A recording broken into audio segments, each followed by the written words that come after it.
Habang iginigit ng Kremlin na tiyak ang pagbagsak ng Ukraine, ibang sitwasyon sa aktual na labanan. Hindi rumaragas ang Russia sa Ukraine. Nagdurusa ito sa bawat pulgadang nakukuha nitong teritoryo.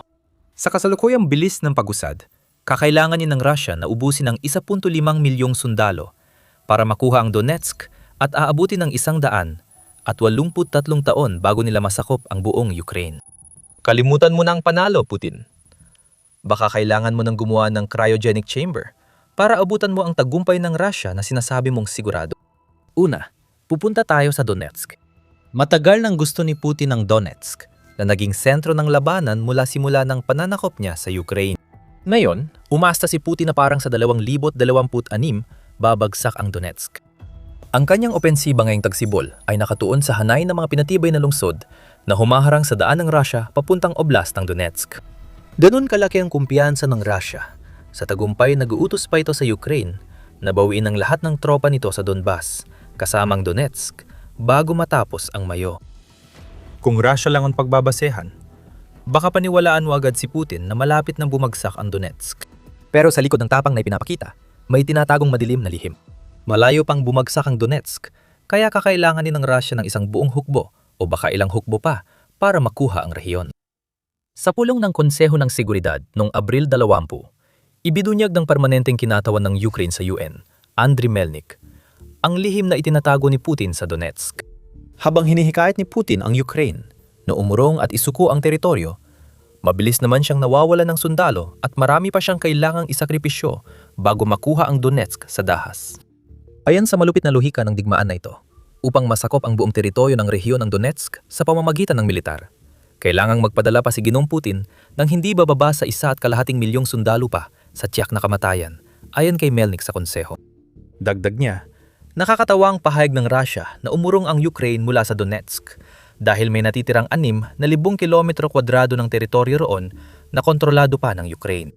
Ang 6,000 kilometro kwadrado ay tirahan ng daan-daang libong sibilyang Ukrainian. At ang panawagan na isuko ng Ukraine ang teritoryong iyon ay pagsuko ng mga inosente sa isang barbarikong rehimeng Ruso na gustong sirain ang mahalaga sa Ukraine. Nakagugulat ang mga numero, pero may sisaybang matematika? Ayon kay Melnik, oo. Mas malala pa. Maaring mababa pa nga ang tantiyang 1.5 milyon para sa Russia. Ipapaliwanag namin ito mamaya. Una, gamitin natin ang datos ni Melnik. Nakakuha ang kinatawan ng Ukraine sa UN ng 1.5 milyon gamit ang simpleng ekwasyon. Tinatayang 6,000 km² na lang sa Donetsk ang kailangang sakupin ng Russia.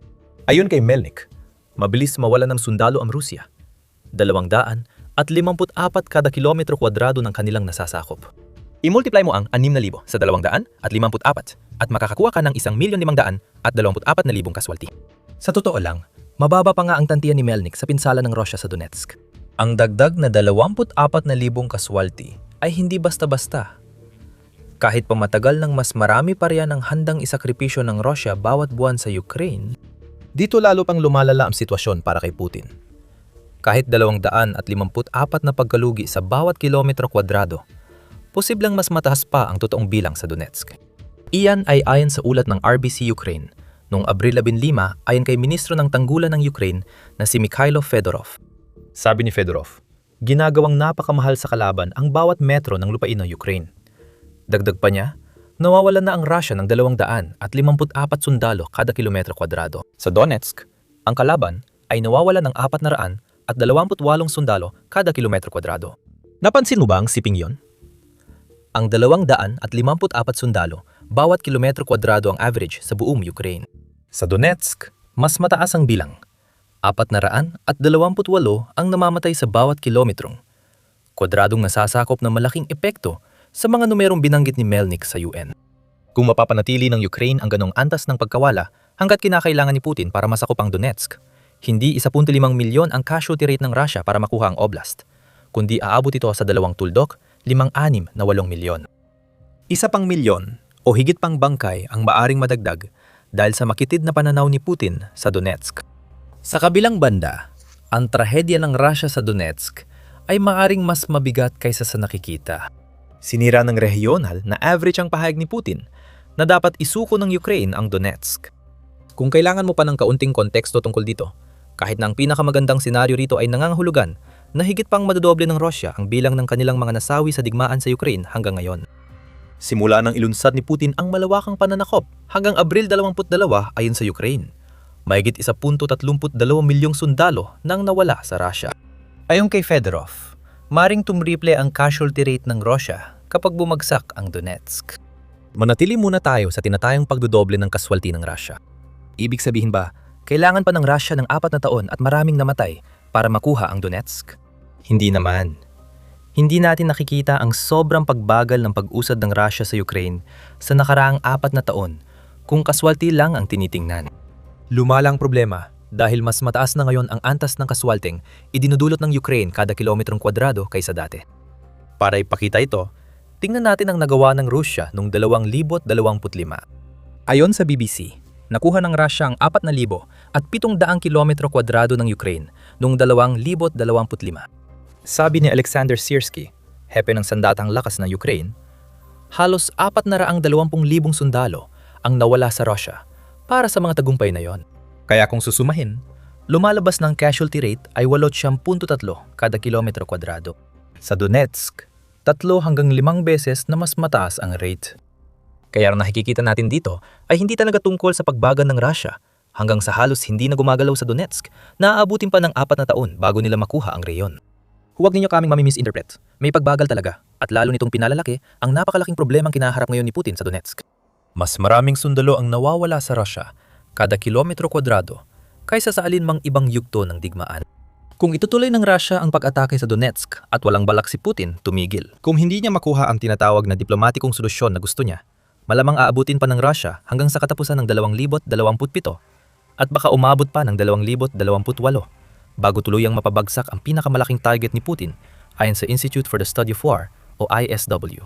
Kaya hindi pala halos 4 na taon, mga 2 taon lang at hindi bababa sa 1.5 milyong kaswalti para makuha ang bahagi ng Ukraine na 1,300 kilometro kwadrado lang ang dagdag sa nakuha ng Russia noong 2025. Hindi maganda ang kalagayan ni Putin sa Donetsk base sa mga numero. Malaki ang problema niya at desperado siyang malutas ito nang hindi kailangang gumamit ng dahas para sakupin ang Donetsk. Mayroon ding sinasabi ang lahat ng numerong ito tungkol sa ambisyon ni Putin na sakupin pa ang natitirang bahagi ng Ukraine na dapat isaalang-alang. Bago tayo magpatuloy, pinapanood mo ang The Military Show. Mag-subscribe para sa mas maraming ganitong content kung may natututuhan ka rito. Kaya, Donetsk. Problema ito para kay Putin. Nagsisimula ng makaramdam ng desperasyon ang leader ng Russia. Kaya naman nakikita natin na lalong tumitindi ang mga kahilingan na ibigay ng Ukraine ang Donetsk at ang rehiyon ng Donbas. Hindi na bago ang mga kahilingan ito. Bahagi na ito ng sobrang lawak na mga kahilingan ni Putin para sa isang kasunduang pangkapayapaan mula pa nang magsimula ang negosasyon at ito rin ang naging pangunahing hadlang na pumipigil sa mga negosasyon na tuduyang magtagumpay para ideklara ang kapayapaan. Ngayon, halatang nagmamadali at balisa na si Putin sa paghingi na umurong ang Ukraine mula sa Donetsk. Ibinunyag ni Melnik ang dahilan sa kanyang talumpati sa pulong ng UN Security Council nang sinabi niya, sa kasalukuyan, hindi hihigit sa 20% ng rehiyon ng Donetsk ang kontrolado ng Russia, teritoryong hinihingi ni Ginoong Putin bilang isang ultimatum na sumuko ang Ukraine nang hindi lumalaban. Ito ay purong pananakot. Ibinahagi ng UN Ambassador ng Ukraine ang pananaw niya sa tunay na ibig sabihin ng kasalukuyang antas ng kaswalti ng Russia. Ginamit niyang halimbawa ang digmaang taglamig ng Soviet Union at Finland noong 1939 hanggang 1940. Sa digmaang yon, mas mababa ng halos 100 beses ang casualty rate ng Soviet Union kada kilometro kwadrado na nakuha. Gayunpaman, itinuturing pa rin itong kabiguan dahil 10% lang ang Finland ang nakuha nila sa kasunduan. Ngayon, mas mataas ang hinihingi ng Russia na porsyento kahit mas marami silang nasawing sundalo kaysa nung digmaan sa Finland. May hindi tama rito. Sinusubukan ni Putin gawing kapaki-pakinabang ang presyo ng Russia sa Donetsk sa pamamagitan ng diplomatic deal na magbibigay sa kanya ng higit pa kaysa nararapat dahil sa kakulangan ng estratehiya sa labanan para sa reyon. May malakas na dahilan dito. Alam ni Putin na kung hindi mapasunod ang Ukraine na ibigay ang Donetsk at Donbas sa kasunduang pangkapayapaan, mapipilitang ipaglaban ito ng Russia. At sa kabila ng lahat ng kanyang yabang at mga itinakdang deadline ni Putin, ang makipaglaban para sa Donetsk ang pinakaayaw gawin ng Russia. Dahil ang Donetsk ay tahanan ng isang bagay na napakatindi, na winawasak na nito ang mga sundalong Ruso sa bilis na hindi pa natin nakita mula nang magsimula ang digmaan. Ang Fortress Belt. Marahil ang pinakamapanganib na rehiyon sa buong Ukraine ang nakaharang kay Putin at sa pagkuha ng Donetsk, at itong belt na ito ang dahilan kung bakit napakataas ng antas ng kaswalti kada kilometro kwadrado na nakikita natin ngayon sa rehiyon. Ipinapakita ng ISW ang laki ng hamon ng Russia sa pagsakop sa Fortress Belt. Ang Fortress Belt ay binubuo ng ilang lungsod na may dating pinagsamang populasyon na 380,000 at sumasaklaw ng 50 kilometro ng depensa mula Hilaga hanggang timog sa H-20 Konstantinivka-Sloviansk Highway. Nagbibigay ito ng ideya kung gaano kalalaki ang mga lungsod na ito. Mahigit isang dekada nang pinapalakas ng Ukraine ang depensa ng mga lungsod na ito. At lalo nila itong binilisan habang nilalabanan ng Russia sa ibang bahagi ng Donetsk. Ngayon, ang tinatawag na Fortress Belt ay isang uri ng harang na nagdudulot ng matinding pagkalagas sa anumang hukbo na susubukang sakupin ito sa pamamagitan ng lupa. Ipinapakita ng mataas na densidad ng populasyon sa maliit na lugar ang antas ng urbanong pag-unlad na di pa naranasan ng mga sundalong Ruso. Maraming gusali ang pwedeng gamitin ng Ukraine laban sa Russia, kaya kailangang sakupin ng mga sundalong Ruso ang mga ito para makuha ang Donetsk. Ang labanan sa lungsod ay mabagal at mapanganib, kahit sa pinakamainam na kalagayan, at nagiging mas nakamamatay pa ito kapag kailangang sakupin ng sumasalakay na hukbo ang ilang lungsod na makakalapit lang sa isa't isa. Isama mo pa ang mga fortifikasyon ng Ukraine, pati na rin ang katotohanang ang linya ng kuta ay nasa mataas na lugar at talagang mahirap ang haharapin ng Russia kung susubukan nilang sakupin ang Donetsk sa pamamagitan ng dahas. Tandaan na, ang linya ng kuta ay malayo pa sa lugar kung saan gagawin ng Ukraine ang kanilang huling pagtindig. Maaring gamitin ang terminong yon sa Donetsk, pero habang patuloy na nagpapadala ang Russia ng mga sundalong parang pambala sa kanyon sa linya ng kuta, ang oras na gugugulin para mawasak ang depensa ng Ukraine ay oras din na magagamit ng Ukraine para palakasin pa ang kanilang mga fortifikasyon sa kanlurang bahagi. Kahit bumagsak pa ang linya ng kuta, anumang ambisyon ni Putin na gamitin ang tagumpay na ito bilang panimulang hakbang para sakupin ang natitirang bahagi ng Ukraine ay agad mababasag kapag nakita ng kanyang mga sundalo na lampas sa Donetsk ay mas marami pang katulad na depensa ang naghihintay sa kanila sa mas malalim na bahagi ng Ukraine. Ang linya ng kuta ay umuubos sa mga sundalong Ruso at halos hindi pa sila nakapasok. Hindi mo ito malalaman kung Russia lang ang pakikinggan mo. Nagbigay ng nakakaintrigang pahayag si Hepe ng General Staff ng Russia, Valery Gerasimov, noong kalagitnaan ng Abril. Sabi niya, nasakop ng tropang Ruso ang mahigit 1,700 kilometro kwadrado ng Ukraine at 80 pamayanan na yung 2,026. Noong Marso at Abril, nasakop ng Russia ang 700 kilometro kwadrado at 34 na pamayanan sa opensibang tagsibol na nakatuon sa Donetsk. Ang mga bilang na ito ay nilikha upang maging sapat na kapanipaniwala para magmukhang umuusad ang Russia sa Donetsk at iba pang bahagi ng Ukraine. Dahil maliit lang ito, pwedeng balewalain base sa bilis ng pag-usad ng Russia sa Ukraine. Pero tandaan na sinabi nating dinisenyo. Ayon sa ISW, ang higit 1,700 kilometro kwadrado ng Ukraine na sinasabing nakuha noong 2026 ay labis na pagtataya. Ang iba na mas prangka ay sasabihing gawa-gawa lang ito. Ayon sa pagsusuri ng ISW, kahit ang pinakamapagbigay na pagtataya ay nagsasabing ang Russia ay nakakuha lamang ng hindi higit sa 715 kilometro kwadrado simula noong umpisa ng taon. Posibleng mas mababa pa talaga ang bilang na yon. Ayon sa sariling bilang ng ISW na binuo gamit ang open source na datos, lumalabas na 300 at 81.5 kilometro kwadrado lamang ng Ukraine at 13 na mga pamayanan ang nakuha ng Russia sa ngayon, ngayong 2026. May mga pagkawala rin ng teritoryo, halos 60 kilometro kwadrado noong Marso, na nagpapakita kung gaano kabagal ang pag-usad ng Russia dahil sa mga kontra-atake ng Ukraine. Hindi natin alam kung alam ni Putin ang mga numerong ito. Pero kahit ang mga pinaganda pang datos na malamang ibinibigay sa kanya ni Gerasimov ay sapat na para magdulot ng desperasyon sa Kremlin. Ipinapakita nito kung bakit pursigido ang Russia na isuko ng Ukraine ang Donetsk. Hindi ito tungkol sa Russia na nagdidikta mula sa posisyon ng lakas. Nakikita ni Putin at ng kanyang mga kasamahan ang mabagal na pag-usad at ang napakalaking bilang ng mga kaswalti para lang makamit ang pag-usad na yon. At ginagawa nila ang lahat ng kanilang makakaya para maiwasang kunin ang Donetsk sa pamamagitan ng dahas, kahit na nagbabanta silang gawin yon. Sa madaling salita, sinasabi lang ni Putin sa Ukraine na sumuko sa isang laban na sila naman ang nananalo. Nagsisimula na lumitaw ang desperasyon ng leader ng Russia. Nang makita niyang hindi ibibigay ng Ukraine ang Donetsk, nangako si Putin na ipagpapatuloy ng Russia ang laban at humingi ng suporta sa mga oligarko para pundohan ang kanyang layunin. Ayon sa Foundation for Defense of Democracies, iniulat noong Abril 1 na ginamit ni Putin ang pulong noong Marso sa mga negosyanteng elite para hilingin ang tulong ng pinakamayayaman sa Russia. Ayon sa ulat, sinabi ni Putin na hindi dapat tuksuhin ang mga negosyante na gastusin ang kita sa negosyo. Dapat silang mag-ambag sa pambansang budget para sa digmaan. Nakakabaliw, pero gumana ang panukala.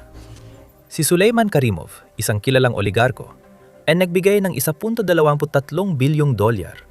Pumayag din ang iba pang oligarko na mag-ambag. Tawagin na natin ito na mamalimos na si Putin dahil ang digmaan niya sa Ukraine ay nagdala sa Russia sa bingit ng pagkabangkarote. May bagong deadline sa Donbas. Plano ng Russia sakupin ng rehiyon bago Setyembre, ayon kay Vadim Skibitsky, pangalawang pinuno ng pangunahing direktorado ng intelihensya ng Ukraine. Ibig naming sabihin, pwedeng sabihin ng Russia yan ng paulit-ulit kung gusto nila. Lahat ng mga numerong ipinakita namin sa video na ito ay nangangahulugan na pwede naming tawagin ng magalang ang pinakabagong deadline nito bilang isang imposibleng pangarap lang. Kung di tayo magalang, parang nababaliw na si Putin. May isa pa kaming kalkulasyon para ipakita kung gaano kalugi ang kampanya ni Putin sa Ukraine para sa Russia. Kung palalawakin pa natin ang saklaw ng pananakop ng Rusya lampas sa rehiyon ng Donetsk, may natitira pang humigit kumulang 80% ng Ukraine na kailangang sakupin ng Rusya. Kahit sinabi ni Putin na titigil ang Russia sa Donbas kung isusuko ng Ukraine ang teritoryo, halatang gusto niya talaga ang buong bansa. Hindi siya titigil hanggat hindi niya ito nakukuha. Pero sa huli, mapipilitan din siyang tumigil. Sabi ni Melnik, hindi naaabutan ni Putin ng buhay ang panahong makokontrol ng Russia ang Ukraine kung mapapatuloy ang digmaan. Sabi niya, aabutin ng Russia ng 183 taon at 122 milyong tao para makuha ang buong Ukraine sa kasalukuyang dami ng nasasawi. Pwede tayong gumawa ng ilang kalkulasyon para makita kung tama si Melnik kahit sa usapin lang ng bilang ng mga nasasawi. Ayon sa GIS Geography, ang Ukraine ang pangalawang pinakamalaking bansa sa Europa at sumasaklaw ito ng 603,628 na kilometro kwadrado.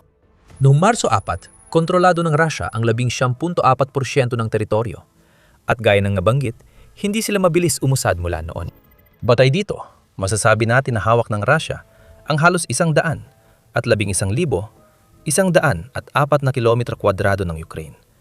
Nakasama na rito ang Crimean Peninsula na ilegal na sinanib ng Russia noong 2014. Kung ibabawas mo ang hawak ng Russia mula sa kabuuang teritoryo ng Ukraine, may natitirang 486,524 na kilometro kwadrado ng Ukraine na kailangang sakupin. I-multiply mo yan sa 254 at hindi ka makakakuha ng 122 milyon na kaswalti bago makuha ng Russia ang Ukraine, kundi 123.57. Nakakabaliw ang numerong ito at halatang hindi kakayanin ng Russia. Ngunit may 183 taon pa tayong dapat isaalang-alang. Putin, ikaw ay 73 na. Di namin alam kung ano ang tingin mong alam mo sa average na haba ng buhay. Pero tiyak na hindi ka naaabot ng 183 taon pa. Pwede ka pang mabuhay ng lampas sa 2 pang habang buhay bukod sa nabuhay mo na at hindi pa rin kayang kontrolin ng Rusya ang Ukraine sa bilis ngayon. Dapat limutin na ni Putin ang panalo. Ang Donetsk ay nagpapakita na dapat nang ialis ni Putin ang Rusya sa digmaang ito habang maaari pa.